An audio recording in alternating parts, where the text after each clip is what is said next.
Il n'y a rien, donnez-moi les nouvelles. Sinon, il n'y a pas de sujet. Il y a regardé sur toute la toile, il n'y a pas de sujet. À part cette histoire de soldats rentrés, et puis les gens profitent de cela pour s'entre-déchirer encore.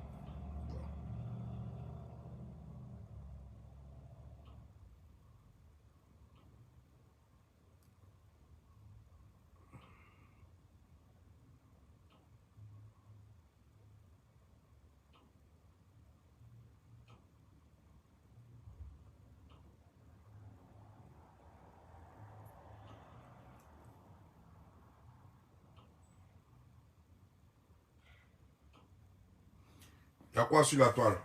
Il y a quoi de nouveau?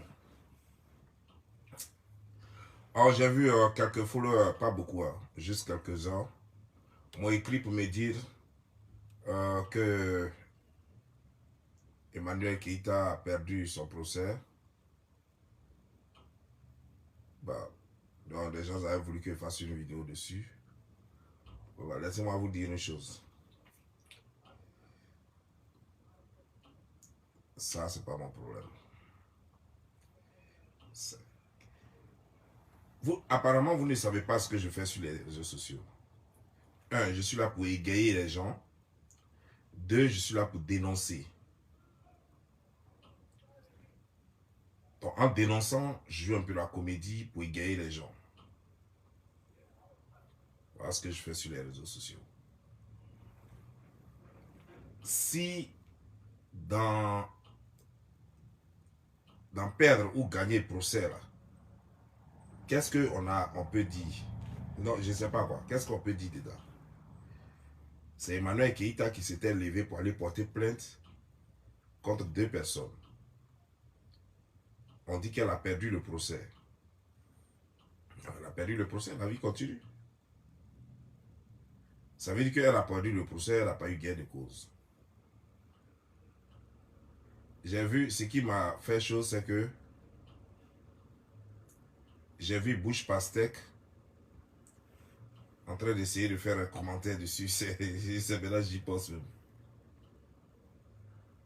Que non, si on a fait un procès contre toi, on doit te dédommager. Toi, tu es bête, hein? C'est pourquoi les analphabètes, ils pensent qu'ils peuvent prendre toujours la parole. Donc, ça veut dire que quelqu'un a porté plainte contre toi parce qu'il veut réparation par rapport à quelque chose. Il veut justice. Et puis, il a perdu le procès. Alors, il doit te dédommager. C'est ça? J'en suis bête, ouais.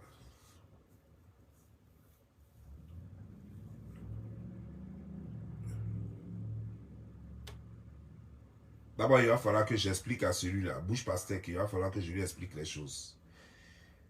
Moi, je n'ai rien contre Eka. Voilà. Depuis un certain temps, j'essaie de faire des efforts tant que quelqu'un ne met pas à mal la société, les mœurs.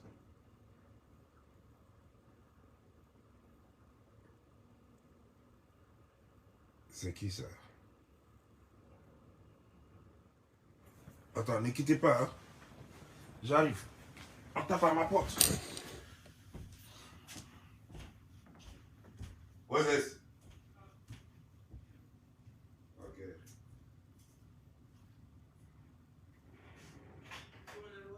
Ah. No, no, no, no. Yeah, this is for people. Oh, okay. For this year. Thank you. I don't get anything today. I don't get anything now. Yeah. Okay.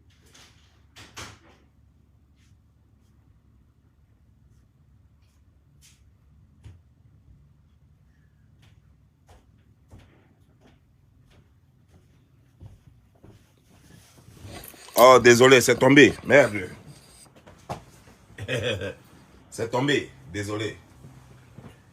Ah, j'ai arrêté ça sur le lit et vous savez, le lit est mou. Donc quand je bouge, ça bouge. Désolé.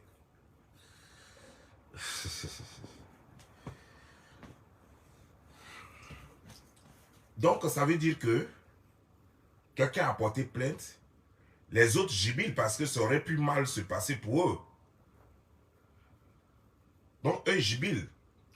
Pour eux, c'est une victoire. Donc, ils disent qu'ils ont gagné le procès. Parce que en justice, il y a deux choses. Celui qu'on accuse, si on n'a pas pu retenir les charges contre la personne pour condamner la personne, ça veut dire que la personne a gagné le procès.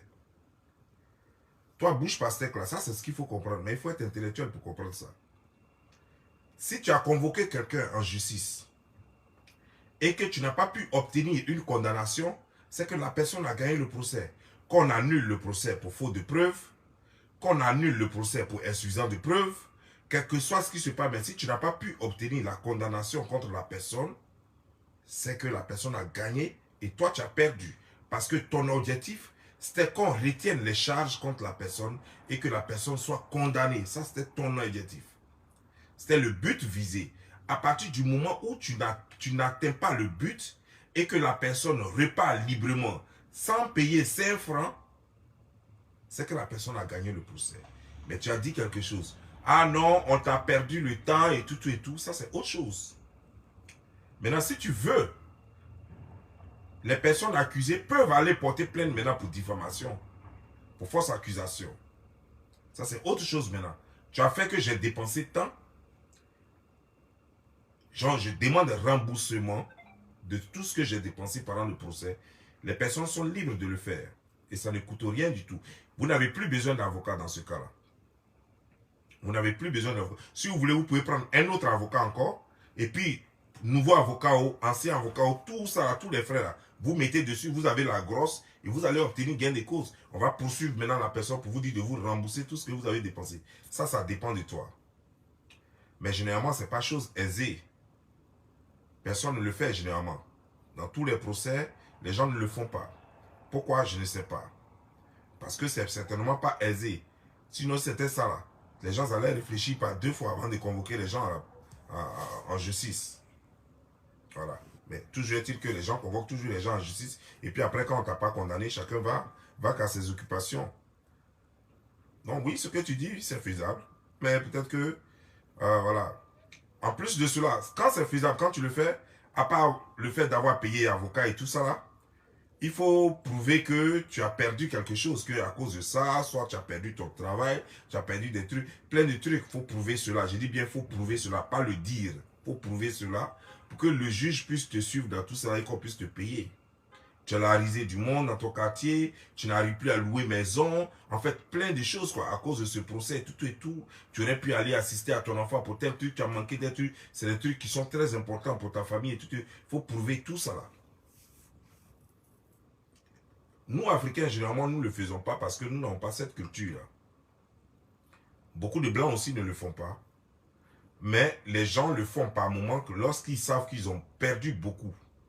C'est là seulement qu'ils le font. Sinon, la plupart du temps, les gens ne le font pas. Voilà. Il y a des gens aux États-Unis ici qui ont été accusés de viol. Ils ont été accusés de viol. La justice les a innocentés. On n'a pas retenu les charges contre eux. Ils ne sont pas allés porter plainte contre ces femmes-là. Voilà. Je vous parle de stars, de milliardaires, ici aux États-Unis, qui ont été accusés de viol ici. Les charges n'ont pas été retenues. Ils sont librement partis à la maison. Mais ils ne sont pas revenus. C'est Kanye West, je crois. Hein. Je crois que c'est Kanye West. Non, c'est pas Kanye West. C'est un acteur. Là. Je ne sais pas, c'est Brad Pitt. Brad Pitt. C'est lui seulement que sa femme a accusé forcément. Et quand il a gagné le procès, lui, il allait contre sa femme encore pour lui demander de le dédommager. Il est le seul. Je crois que c'est Brad Pitt. Voilà. C'est une star américaine. Là, voilà. Il est le seul que moi j'ai vu ici. Voilà. Sa femme l'a accusé forcément pour des conneries. Il n'a rien dit. Il est allé au procès. Quand il a fini de gagner le procès, en fait, quand il a perdu le procès, et puis il a convoqué maintenant, il demande maintenant réparation à cause de son image. Et c'est une star, effectivement, il travaille avec son image. Donc il a demandé réparation pour son image. Et elle va payer. C'est lui seul que moi j'ai vu faire ça. Sinon, la plupart du temps, les gens ne le font pas. Donc oui, effectivement, ces deux filles-là peuvent demander réparation en prenant un avocat ou bien sans avocat, en allant porter plainte contre Eka. Elles peuvent le faire. Mais ce n'est pas parce qu'elles ne le font pas qu'elles n'ont pas gagné le procès. C'est juste ce que je veux te faire comprendre. Elles sont libres de le faire. Mais le fait qu'elles ne le fassent pas ne veut pas dire qu'elles n'ont pas gagné le procès. C'est comme ça est, au fait. Voilà. Sinon, moi, je n'ai rien à dire par rapport à cette histoire parce que ça n'a pas de sens. Quoi. Pour moi, ce n'est pas important. Ce n'est pas important parce que, voilà, c'est une action civile. Des gens sont partis en justice. La justice a bien regardé. Et on a trouvé quelque chose, qu'il n'y avait rien, il n'y a pas de charge, voilà, il n'y avait rien à retenir contre les gens. Les gens ont laissé. C'est tout. Comme bonjour, c'est tellement simple. Voilà. Johnny Depp, voilà, merci. Merci. Quelqu'un est en train de me dire que c'est Johnny Depp. Merci, c'était Johnny Depp, voilà. Sa femme l'a accusé forcément. Il n'a rien dit. Hein. Quand il a fini de gagner le procès, il est allé contre elle, demander beaucoup d'argent. Ah ouais, il a demandé beaucoup d'argent. Nous, Africains, on n'a pas un peu cette culture-là. Sinon, effectivement, tu peux le faire. Tu peux le faire. Si vraiment la personne vraiment t'a malmené tout et puis ça te fait trop mal, ton nom a été sali et tout, tu peux aller contre la personne. Voilà. Après avoir annulé,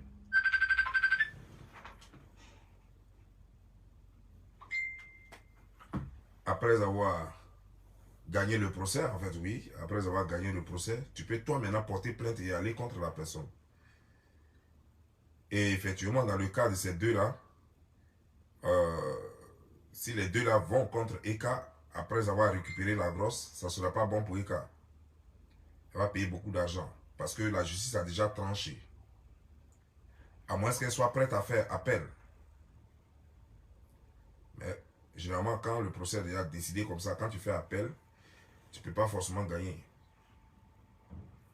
Et tu as plus de chances de perdre, quoi. Quand tu as déjà perdu une fois. Tu peux gagner, hein, mais je dis que tu as plus de chances de perdre. Ça ne veut pas dire que tu ne peux pas gagner. Tu peux perdre un procès et puis le gagner après. Comme tu peux gagner un procès et puis le perdre après appel.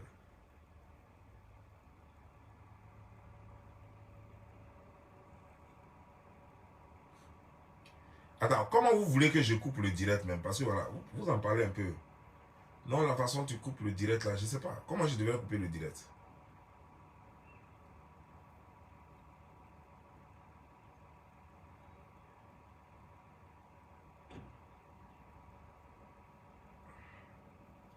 Non, voilà quelqu'un qui dit, il dit qu'on dit case dismiss, ça veut dire que personne ne gagne. J'ai expliqué ça de suite, mais apparemment tu n'as pas compris. Quand des charges, quand on porte plainte contre toi, provisoirement, temporairement, on retient des charges contre toi. Cela peut t'amener à être emprisonné pour quelques jours, relâché et puis être invité au procès. Comme cela peut t'amener à être emprisonné pendant que tu es en prison et puis tu viens au procès. Lorsqu'on n'a pas réussi là au jugement, lorsqu'on n'a pas pu prouver que tu es vraiment coupable et qu'on te relâche, et qu'on a dismiss ça. Dismiss, ça veut dire annuler. Lorsqu'on a dismiss le case, ça veut dire que tu as toujours gagné. Parce qu'en justice, il n'y a pas le mot win, lose. Il n'y en a pas. Soit on dismiss, soit on te charge. Ça veut dire qu'on retient les charges contre toi. Soit on te condamne. C'est tout. Il n'y a pas deux. Donc n'interprétez pas dismiss là comme si simplement annuler, personne n'a gagné. Non, non, non. Quand on dismiss, ça veut dire qu'on n'a pas pu retenir, on n'a pas pu avoir les charges nécessaires pour t'annuler et pour te condamner. Ou alors l'autre, pour une raison ou une autre, a retiré sa plainte, donc n'a pas pu continuer le procès. Parce que pour plusieurs raisons, quelqu'un peut annuler une plainte. Quelqu'un peut annuler une plainte tout simplement parce que je sais que je n'ai plus assez de preuves. Je sais que je ne peux pas gagner, donc je préfère. Quelqu'un peut gagner parce que, bon, quelqu'un peut annuler pour plusieurs raisons. Soit parce que, bon, finalement, j'ai pitié de la personne, soit pour plusieurs raisons, quelqu'un peut annuler. Mais la plupart du temps, quand ça arrive en justice, parce que le DIE qui est le procureur, lui, même quand tu veux annuler, lui, il n'est pas prêt à annuler. Sauf quand il n'a rien en main. Mais quand il a les preuves en main, même si toi tu veux annuler, lui, il ne lâche pas, lui continue. Mais quand il n'a rien en main, là, il compte sur toi pour avoir condamnation. Et quand toi tu dis tu laisses, il est obligé de laisser. Parce que quand il n'a rien en main, ça veut dire qu'il compte sur ta parole, ta charge, et puis voilà, ce que toi tu as dit, l'accusation, et puis lui va argumenter en espérant avoir une condamnation. Maintenant, si toi tu dis maintenant, Non, je ne veux pas. Ok, il est obligé de laisser parce qu'il n'a plus rien. Il n'a plus l'argumentation même, il ne peut pas en avoir. Mais si lui, il a des preuves, c'est-à-dire que, par exemple, tentative de meurtre, ou bien un truc vol, et puis lui, il a les preuves de ça. Il a vidéo, il a une preuve de ça. Même si tu veux, il faut dire que tu poursuis plus, lui va continuer. Le DIE va continuer. Le bureau du DIE va continuer. Le procureur va continuer. Il va continuer de poursuivre. En tant que, par exemple, si c'est ici à New Jersey, il va continuer de te poursuivre en tant que l'État de New Jersey. Si la fille veut, elle n'a qu'à dire, elle ne continue plus. Si le monsieur veut, il n'a qu'à dire, il ne continue plus. Ça, c'est son problème. Mais eux, ils vont continuer de te poursuivre parce qu'ils ont des preuves. Quand ils n'ont pas de preuves, maintenant, là, ils comptent sur toi. Voilà. Donc, dismiss, ça ne veut pas dire qu'ils ont annulé, donc personne ne gagne. Non, non, non. Ça veut dire celui qui pensait te condamner, là, lui, il a perdu. Et toi, tu as gagné. Parce que toi, tu ne partais pas. Tu étais à la maison. Tu n'as pas de problème à la justice. C'est eux qui sont venus dire qu'on va te mettre en prison. C'est eux qui sont venus dire qu'on va se charger pour quelque chose. S'ils n'ont pas pu te charger, c'est qu'ils ont perdu et que toi, tu as gagné. Voilà, c'est comme ça, c'est.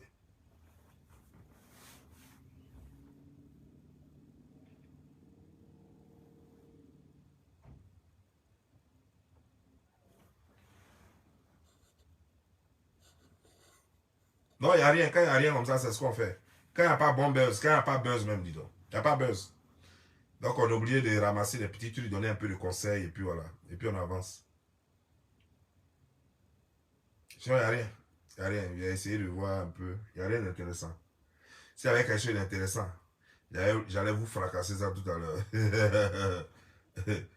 J'allais vous bombarder ça tout à l'heure.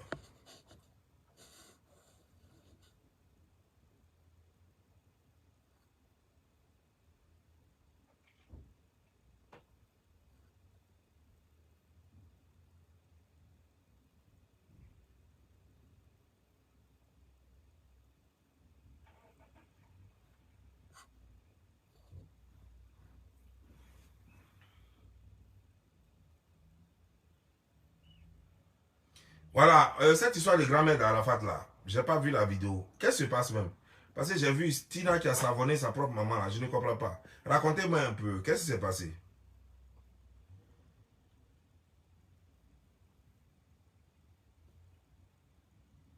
Qu'est-ce qui s'est passé? Je ne comprends pas.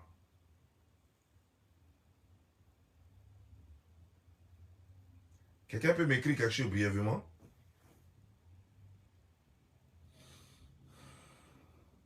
Saison 8 de la famille Wong.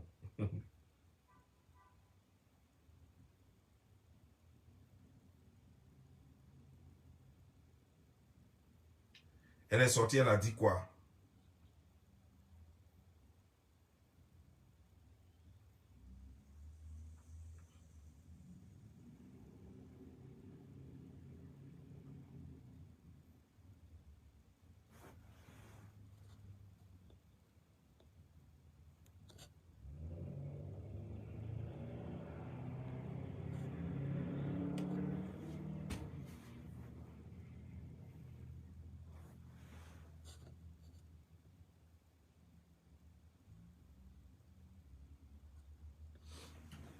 Moi, je vous ai dit toujours que la mangue ne tombe jamais loin du manguier. La mangue que vous voyez là, quand elle est mûre là, quand elle tombe jamais loin du manguier. Vous n'êtes pas venu voir une mangue aller tomber loin là-bas, sous un citronnier, pendant que le manguier est ici, jamais. Quand vous regardez Tina, qui a mis Tina au monde? C'est sa maman? Parce que les gens pensent que la maman de Tina, elle est différente de Tina, tout simplement parce qu'il semblerait qu'elle ait travaillé quelque part dans une société importante. Donc les gens pensent qu'elle est différente de Tina. La vieille mère. Bref, elle aime Viviziola. Hein. Elle aime se faire voir. Et puis elle aime jeton. Même chose comme sa fille, pas différente. Elle n'a même pas elle-même là. C'est parce qu'elle était la grand-mère, donc personne ne s'est focus sur elle. Personne ne s'est concentré sur elle. Sur elle-même, elle n'a pas fait funérailles de Didier Arafat. Tout ce qui l'intéressait là, c'était jeton. Parce que moi, je ne peux pas comprendre. Toi, ton petit-fils t'appelle. Il te dit, maman, j'ai envie de te voir. Et il te donne même la raison. C'est elle-même qui dit, hein, c'est pas nous. Il te donne même la raison que non, je ne me sens pas bien. Ton petit-fils que tu ne vois pas depuis des années. Parce que lui n'a pas la possibilité de toujours venir aux États-Unis. Mais toi, tu peux facilement aller en payant simplement un billet d'avion. Mais lui, pour venir ici, il a besoin de visa, tralala, tralala. C'est trop compliqué. Et ce petit-fils, ça t'appelle. Et tu prends ton temps. Tu dis, ok, je vais voir. Alors qu'il ne t'a jamais dit ça. Il ne t'a jamais appelé d'urgence. Et tu dis que tu l'aimes trop, que tu penses à lui. Et tu ne prends pas la peine de te déplacer, il meurt. Et c'est là que son amour s'augmente. C'est là que tu prends des confidences. Il t'a fait trop de confidences. Il t'aime plus que sa maman. C'est vrai. On va dire quoi? Mais il y a une chose. Si la mort de l'enfant te fait trop mal, c'est que tu as fait le deuil là au moins pendant 5 ans. C'est que tu as fait le deuil de l'enfant au moins pendant 5 ans. Mais au lieu de deuil, tu es en train de parler plutôt des entreprises qui vont rapporter. Olopacha ceci, celui-là qui a fait cela, celui-là qui a fait cela. Tu parles des entreprises et tu ne te gênes même pas. Parce que la mère ici groupe, elle groupe pour les biens de Didier Arafat. Toi aussi tu groupes ici. Et puis vous deux vous groupez. Et puis tout le monde vous regarde. Et ça fait honte. Moi j'ai préféré prendre ta défense parce que tu es la grand-mère. Tu es très âgée. À un certain moment donné, j'ai pris ta défense. Mais vrai, à sérieux, tu n'es pas différente de Tina. Même pas un peu. C'est ce que Tina fait là. C'est dans ta jeunesse. Si toi tu étais dans la position de Tina, tu aurais fait pire que ça. Si Tina n'est pas aux États-Unis qu'elle fait ça là. Sinon, si Tina était aux États-Unis, elle n'aurait pas fait ça. C'est Galère qui fait qu'elle fait ça. Si toi tu n'étais pas aux États-Unis, que tu étais en Côte d'Ivoire, tu aurais fait pire que Tina. Tu aurais fait pire que Tina. Et c'est ça le problème. Elle est toujours là en train de lutter les biens. C'est grand-mère qui prend l'héritage de son enfant, de son petit-fils. Non ONG, non chez Fondation. Mais attends, montrez-nous une fois. Moi, j'ai vu une vidéo une fois où tu es parti en France pour voir les enfants. Mais attendez, Didier Arafat n'était pas marié. Il a eu des enfants. Montrez-nous dans quelle école vous avez pris votre argent puis vous avez mis les enfants. Toi et ta fille. Maman, toi et ta fille, montrez-nous dans quelle école vous avez mis les enfants. Il y a un enfant de Didier Arafat ici aux États-Unis. Maman, pendant que toi tu es aux États-Unis, il y a un enfant de Didier Arafat aux États-Unis ici. Il faut me dire quelles sont tes relations d'abord avec cet enfant. Il y a d'autres en France. Il y a d'autres en France. Il y a d'autres en Côte d'Ivoire. Tu fais déjà quoi pour eux? Parce qu'en France, ça veut dire beaucoup de choses. Je ne suis pas d'aller voir un enfant une fois par an. Non. C'est la constance. Moi, ma grand-mère, je me souviens, tout le temps, elle préparait. Chaque vacances, ma grand-mère veut qu'on m'amène chez elle. Et on le faisait. Chaque vacances. Ma grand-mère, quand je m'avais joué au ballon, quand je viens, c'est elle qui va contrôler tous mes pieds pour voir si j'ai eu la blessure. Ma mère ne l'a jamais fait. Ma mère, quand je jouais au ballon, quand on me blesse et puis je viens à la maison, elle dit rien. Elle s'en paye Michelin 300 francs. Et puis elle vient, elle dit tiens, tu vas aller soigner. C'est que Michelin va me soigner. Voilà ce que ma mère disait. Elle n'aimait pas le ballon. Par contre, ma grand-mère, quand elle partait jouer, quand elle vient, elle va contrôler tout mon corps. Là où il y a petite plaie, elle dit attends, elle va aller chauffer de l'eau, elle va soigner ça. Ça, c'est la grand-mère, ça. La grand-mère aime plus son petit-fils que la mère elle-même. Mais toi, tu es en train de lutter avec ta fille. C'est-à-dire que chacun court ici. Tellement que ta fille, même, ça l'énerve. Parce que elle sait que tu n'as rien fait pour ses enfants. Toi, tu n'as jamais rien fait pour tes enfants. Tu sais que ta fille ne travaille pas. Tu sais que ta fille ne fait rien. Ta fille a des enfants. Tu es aux États-Unis. Tu as la possibilité d'adopter tes propres petits-enfants pour les amener aux États-Unis. Tu as fait quoi? Si tu avais amené les 3 enfants de Tina aux États-Unis, leur vie allait changer. Leur vie n'allait pas être ce qu'elle est aujourd'hui. Peut-être qu'il allait être le petit icône des États-Unis. Mais tu n'as rien fait. Tu n'as rien fait. La mère, elle, tu l'as essayé, tu l'as amenée ici, ça n'a pas donné, tu l'as renvoyée. Ça, c'est bon. Mais les enfants que tu prétends tant aimer, tu aurais pu les envoyer aux États-Unis ici. Qu'est-ce qui t'a empêché?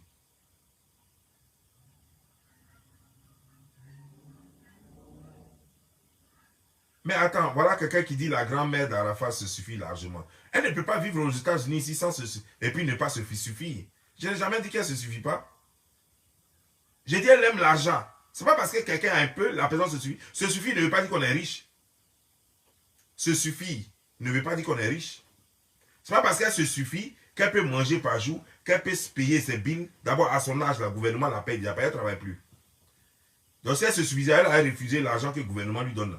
Quand tu as dépassé les 60 ans, le gouvernement te donne l'argent ici aux États-Unis. Le social te donne l'argent jusqu'à ta mort. On appelle ça sécurité sociale. Social Security, pardon. Social Security te donne l'argent jusqu'à ta mort. Donc si elle a trop d'argent, elle n'a qu'à refuser ça. C'est ce que Social Security lui donne. Si elle a trop d'argent, si elle est trop riche là, fondation, elle n'a qu'à mettre son argent là. Elle-même, fondation, elle a mis combien dedans? Allez-y lui demander. Même 1 million, même 500 000 francs, est-ce qu'elle a mis ça dans la fondation? Fondation de Didier Arafat dont elle parle tant là. Elle a mis combien dedans? Posez-lui la question. Vous parlez de non, elle se suffit. Vous pensez que quoi même? Vous ne connaissez pas les gens, on vous explique des choses et c'est vous qui êtes là. Vous voulez parler, vous voulez jouer les connaisseurs. Vous connaissez quoi? Ou bien parce que quand elle quitte aux États-Unis, elle s'en va et puis elle ne dépense rien. Comme elle vient, elle est là. Et puis tout le monde autour d'elle, elle veut bouger. Les gens prennent une voiture et puis on va la faire bouger. Elle ne dépense pas 5 francs. Ici aux États-Unis, c'est pas comme ça. Elle a ses propres dépenses. Elle veut bouger. Elle prend sa voiture, elle met le carburant dedans, elle bouge, donc elle dépense. Quand elle va en Côte d'Ivoire, à son âge, elle ne dépense plus. C'est nous jeunes, là, quand on va en Côte d'Ivoire, on dépense. Mais elle, là, quand elle va en Côte d'Ivoire, elle ne dépense plus. Tout le monde est autour d'elle. Tout le monde veut lui rendre service. Si elle aimait trop Didier Arafat, si elle aimait trop les soeurs de Didier Arafat, même la petite qui était malade, là, elle a fait quoi pour l'envoyer aux États-Unis? Elle aurait pu l'envoyer aux États-Unis ici pour la faire soigner. Elle a fait quoi? Pour la désintoxiquer. La petite, elle était droguée. La petite, elle était dans un fumoir. Elle a fait quoi pour aider la petite? Si la mère s'en occupe pas, mais tu es la mère aussi. Si la mère de Carla ne s'en occupe pas, mais tu es la mère. Et tu es la première mère d'ailleurs. Tu as fait quoi? Elle n'a rien fait pour Carla. Elle n'a rien fait pour Didier Arafat. Jamais rien fait. Mais tu sais, il y a une chose quoi. Didier Arafat est en conflit avec sa mère. À partir du moment où il est en conflit avec sa mère, il ne peut que, parce qu'il a besoin d'une mère, il ne peut que remplacer cette mère-là par sa grand-mère. Voilà l'amour qu'il avait à distance. Sinon, si Didier Arafat avait vécu avec elle, avec sa grand-mère, il allait avoir toujours clash. Parce que sa grand-mère est égoïste, elle ne pense qu'à elle. Si Didier Arafat avait vécu comme ça dans la même maison avec sa grand-mère, les deux n'allaient jamais s'entendre. Jamais. Le Didier Arafat qu'on a tous connu là, il n'allait jamais s'entendre avec elle. Parce que sa grand-mère aime jeton. Sa grand-mère est trop fan d'argent. Elle ne pense qu'à elle, exactement comme Tina.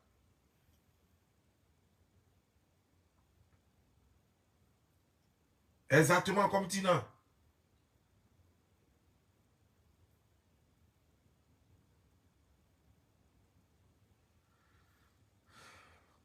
Vous comprenez, non? Moi, je ne peux pas comprendre, quoi. Et puis, bizarrement, cette famille-là, elle n'a vraiment pas de sagesse, quoi.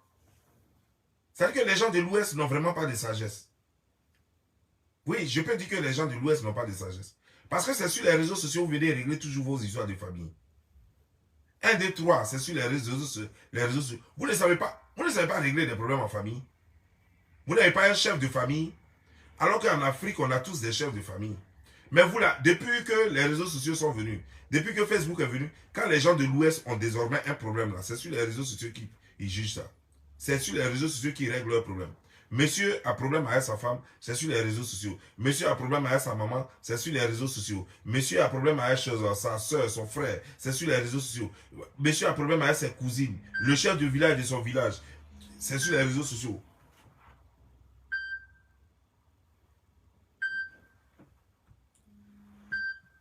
Vous comprenez, non? Non, mais ça peut pas, c'est pas intéressant. Euh,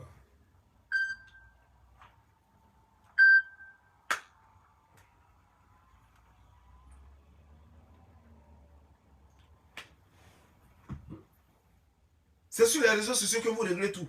Tina est fâchée, elle va venir mettre caméra, elle va insulter sa maman. Sa maman est fâchée, elle va venir mettre caméra, elle va insulter Tina. La grand-mère d'Arafat est fâchée, elle va insulter les amis d'Arafat. Les amis d'Arafat vont répondre à Tina, vont répondre à la grand-mère. C'est quoi ça? C'est quoi ça? Après, vous allez dire qu'on ne vous respecte pas. À partir du moment où tu viens parler publiquement à un enfant, mais cet enfant a honte. Quand la honte vient, il va parler aussi. Si tu l'as humilié, il va te répondre. C'est pourquoi il faut parler à un enfant en secret.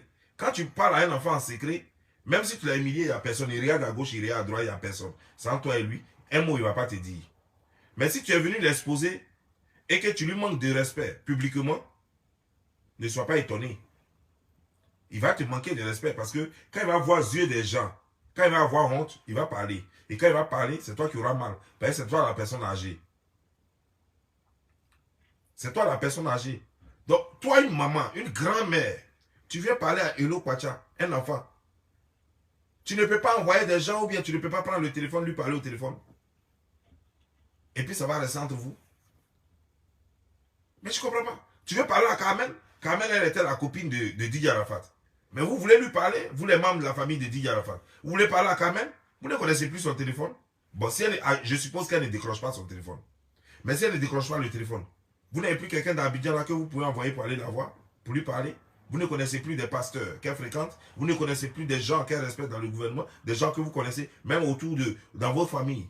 Vous ne connaissez plus personne qui peut aller lui parler. Mais non, vous n'allez pas envoyer quelqu'un. Vous allez venir mettre caméra et vous allez insulter la petite fille là, elle, sa maman et son papa. Et pourtant, depuis qu'on est là, quand même, sa mère n'a pas jamais fait vidéo contre quelqu'un. Son père n'a jamais fait vidéo contre quelqu'un. Vous voyez l'éducation, la différence de l'éducation. Et pourtant, eux, ils sont barbelés, je crois. Et nous, les gens de l'Ouest, là, c'est nous, on a nos façons de régler les choses. C'est nous, publiquement, on n'a pas honte, quoi. C'est nous, là, on vient, et puis c'est nos vies qui sont sales, et puis c'est nous qui venons exposer nos vies. Il n'y a rien à voir dans nos vies, et puis c'est nous qui venons parler toujours de nos problèmes. Et puis les gens nous regardent, et puis les gens rient. Gaga, gaga, gaga. Quelles sont ces manières? Gouro, Bété, c'est pas Gouro, Bété, c'est Dida. C'est les gens du sud et les gens de l'ouest. C'est toujours nous, on est toujours en train de faire cela. Vous avez déjà vu Carmen faire vidéo contre sa petite soeur? Vous avez vu déjà la petite soeur de Carmen faire vidéo contre Carmen? Voilà, ça c'est famille Akan. Hein. Voici comment les Akans se comportent. Voilà. Vous avez vu déjà le père de choses, comment dire, le père de Carmen se lever pour faire vidéo pour dire que j'ai été insulté par ma belle-mère qui est comment dire, Tina. Jamais. Vous avez dit déjà, elle est femme, on insulte sa famille, on l'insulte son mari. La mère de Carmen, on insulte son enfant, on insulte sa petite fille, on insulte son mari, on l'insulte elle-même. Mais vous l'avez déjà vu faire vidéo? Non, ça c'est la femme à quand ça? Vous voyez la différence? Vous êtes là, nous on est là. Toujours, c'est nous, on veut se faire voir. Et puis on n'a rien, on est misérable, toujours en train de mendier. Et puis c'est nous, on est là, on veut se faire voir toujours. Quelles sont ces manières? Quelles sont ces manières? L'enfant là, il a eu ses amis. Quand l'enfant galérait là même, vous étiez grand-mère ou mère, vous étiez où? Quand l'enfant lui-même, il dit, quand il dormait sur les tables, là, vous étiez où? Maman, grand-mère, toi tu étais aux États-Unis, tu lui apportais combien par mois pour qu'il puisse manger, pour qu'il puisse vivre? C'est aujourd'hui là parce que l'enfant est reconnu par toute la nation ivoirienne, par toute l'Afrique. C'est aujourd'hui là vous savez que vous avez un enfant. Mais non, dis donc, ne fatiguez pas les gens. Ne fatiguez pas les gens. C'est aujourd'hui là vous reconnaissez. Toi, attends, toi la maman de la grand-mère de Didier Arafat. Sérieux là. C'est aujourd'hui que tu sais que Didier Arafat est ton petit-fils. Je vais te poser une question, pardon. Quand Didier Arafat dormait sur les tables à Ouassakara, tu étais où? Tu étais où? Tu étais aux États-Unis ici? Ou bien tu étais où? Tu étais en prison? Ou bien tu étais gravement malade? Tu as fait combien d'années dans ta maladie? Tu as fait combien d'années hospitalisé? Tu étais dans quel coma? Parce que c'est quelqu'un qui était dans le coma qui peut louper ce genre d'événement. C'est quelqu'un qui était en prison qui peut louper ce genre d'événement. Mais toi, tu n'as jamais fait la prison. Tu n'as jamais été au coma, dans un coma. Donc comment ça se fait que tu as raté cet épisode de la vie de Didier Arafat? Lorsqu'il traînait sur les tables, lorsqu'il n'avait rien à manger, lorsqu'il était obligé de manger le restant des gens sur les tables à Niangon. Vous étiez où? Et la mère et toi. C'est aujourd'hui là, vous savez que vous avez enfant. Mais ce que vous attaquez aujourd'hui, les amis de Didier Arafat, c'est eux qui l'ont fait. Vous saviez, est-ce que vous savez une chose? Moi, je n'ai jamais dormi dans la rue, mais moi je suis enfant de la rue. Parce que j'étais toujours dans la rue. La nuance. Un enfant de la rue, c'est celui-là même qui dort dans la rue, qui fait tout dans la rue. Et il y a celui qui a vécu dans la rue.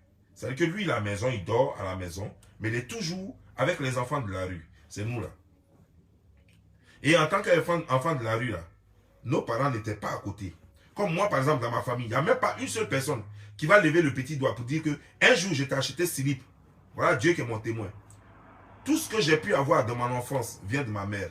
Il n'y a même pas un, que ce soit cousin, que ce soit frère, que ce soit soeur, que ce soit oncle, que ce soit tante. Il n'y a pas quelqu'un qui a une fois payé slip pour dire tiens. Mais c'est aujourd'hui là, eux tous savent que non, que je suis leur enfant, je suis leur frère, je suis leur cousin, je suis leur tante. C'est ça. Vous attendez que les gens réussissent pour après les reconnaître. Vous attendez que les gens réussissent pour dire que je l'aime trop. Mais vous étiez où quand les gens galéraient? Vous étiez où quand quand Didier Arafat galérait? Vous étiez où? Vous étiez là. Mais chacun était occupé par sa vie. À tel enseigne que la vie de Didier Arafat ne vous disait rien. Ce sont les amis aujourd'hui que vous attaquez là. C'est eux qui ont fabriqué Didier Arafat. C'est eux qui lui donnaient à manger, sinon il allait mourir. C'est eux qui lui donnaient de l'eau à boire, sinon il allait mourir. C'est eux qui lui ont donné le goût de la vie. C'est eux qui lui ont appris à rouler moto. C'est eux qui lui ont appris à rouler voiture. C'est eux qui lui ont appris à animer dans les bars. Et c'est ce qui a fait de lui le DJ que vous connaissez aujourd'hui, dont vous êtes fiers. C'est ceux-là. C'est eux, sa vraie famille. Vous n'êtes rien. Vous êtes juste des profiteurs. Que non, c'est mon enfant. Je suis la seule famille. Vous, toi, tu es famille. Didier Arafat, Dieu merci, il a raconté son histoire avant de mourir. Une famille. Toi, tu étais où quand Didier Arafat dormait sur les tables? Toi, une mère. Tu t'inquiètes pas, tu te demandes pas où est mon enfant. Quand Didier dormait sur les tables, tu étais où? Toi, la mère. Toi, au moins, tu étais en Côte d'Ivoire.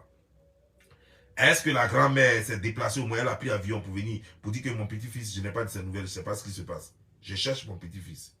Est-ce qu'elle est venue à Yopougon, 16e arrondissement, pour saisir la police, pour dire, je viens des États-Unis, je vous donne 100 000 francs. Trouvez-moi mon fils. Ne serait-ce que même prendre une chambre à Yopougon. En ce moment, au moment où on était petit, les chambres là coûtaient, même il y avait les chambres même de 8 000 francs, 10 000 francs. Les chambres de Sikoji là, il y avait même de 8 000 francs, 10 000 francs. La mère, au lieu de voir, la grand-mère, au lieu de voir son petit-fils dormir sur les tables à Ouassakara, elle aurait pu prendre ne serait-ce qu'une chambre, même si elle coûtait 15 000 francs par mois.